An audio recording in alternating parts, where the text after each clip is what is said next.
बहुत बहुत स्वागत है सर। Thank you. सर, आपका प्रथम आगमन मछली शहर में हुआ है। प्रथम आगमन मछली शहर में होने से क्या कहना चाहते हैं आप क्षेत्रवासी और लोकसभा विधानसभा क्षेत्रों को? मैं जनपद जौनपुर के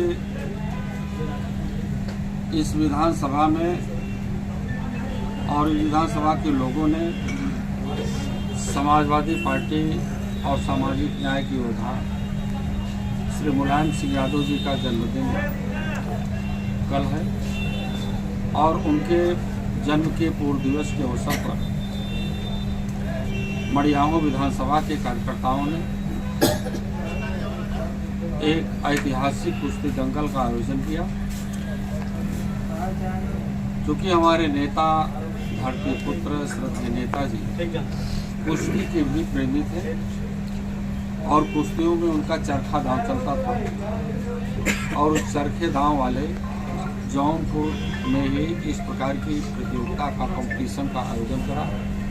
मैं उसी कार्यक्रम में आया और अपने कार्यकर्ताओं से बातचीत करते हुए हमने कहा कि माननीय नेताजी का चरखा दांव राजनीति में भी लगा देना। जिस प्रकार से लोकसभा के चुनाव में 2024 में जौनपुर के लोगों ने नेताजी के विचारों का, सिद्धांतों का, आदर्शों का चरखा दांव लगा करके भारतीय जनता पार्टी को जौनपुर से निष्कानबूद किया है, उसी प्रकार से हमने निवेदन किया है कि 2027 के चुनाव में भी भारतीय जनता पार्टी का पूरी तरह से जौनपुर के लोगों से सफाया कर दो। और सब लोगों ने हुंकारी भरी कि देश में हम लोग संविधान बचाने के लिए आगे आए हैं, लोकतंत्र को बचाएंगे और हम अपने महबूब नेता श्री अखिलेश यादव के नेतृत्व में पूरी 9 की 9 विधानसभाएं जो जौनपुर के अंतर्गत आती हैं सभी जीत करके 2027 में भारतीय जनता पार्टी का हंडा फोड़ करेंगे। जी, कल 9 सीटों पर उपचुनाव संपन्न हुआ। ये जो चुनाव हुआ इस पे आप क्या कहना चाहते हैं? क्या ये सही चुनाव हुआ? इस पे थोड़ा प्रचार करिए। लोकतंत्र का इतिहास बता रहा है कि योगी सरकार में इनके अधिकारी रिवाल्वर दिखा करके वोट को रोकने का काम किया और जैसे इन लोगों ने वोट को रोकने का काम किया अपने असलहों के माध्यम से, समाजवादी पार्टी के राष्ट्रीय अध्यक्ष जी ने प्रेस कॉन्फ्रेंस बुलाई और प्रेस कॉन्फ्रेंस के माध्यम से पूरे देश की जनता को बताने का काम किया है कि ये झूठे और बवाली लोगों की सरकार है। ये अपने असलहों के माध्यम से ये लोगों को वोट देने से रोक रहे हैं। जो देश में बाबा साहब डॉक्टर अंबेडकर जी ने लोगों को अपना राजा बनाने का हक दिया था वोट के माध्यम से, उसको भारतीय जनता पार्टी रोक रही है। क्योंकि ये सरकार सामंतवादियों और पूंजीपतियों की है। इन्होंने गरीबों को, शोषितों को, वंचितों को, किसानों को झूठा वादा किया। 20 लाख रुपए, 2 करोड़ नौकरी और 15 लाख रुपए खाते में आएगा। इस झूठे इनके लालच में लोग फंस गए। अब देश की जनता सड़कों पर खड़ी है अपने खेतों और खलिहानों से निकल करके, अपनी झुग्गी झोपड़ियों से 2027 में समाजवादी पार्टी की सरकार बनाने की मुहिम। 5 पुलिसकर्मियों के ऊपर जो कार्रवाई हुआ ये समाजवादी पार्टी का कार्रवाई है कि पुलिस की कार्रवाई है? ये समाजवादी पार्टी की कार्रवाई नहीं है।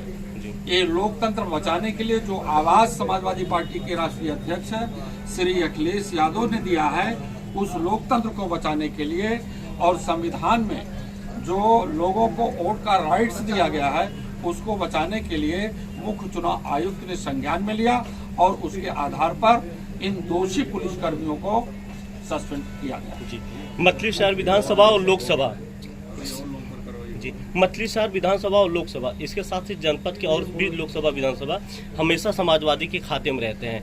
तो यहाँ के समाजवादी के जो बूथ और सेक्टर के जो कार्यकर्ता हैं उन्हें आप क्या कहना चाहते हैं, जो हमेशा जो है समाजवादी को मजबूत करते हैं और सीट जिताते हैं?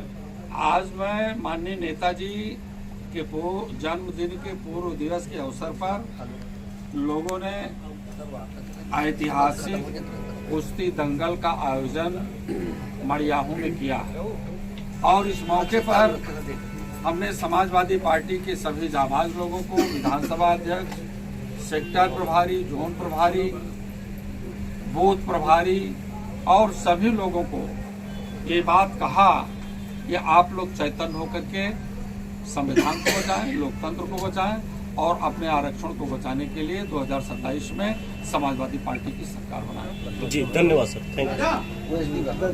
काफी उपस्थित हैं जी पदाधिकारी। हाँ बात करें। हाँ जी बात कराएं। हम देखने में काफी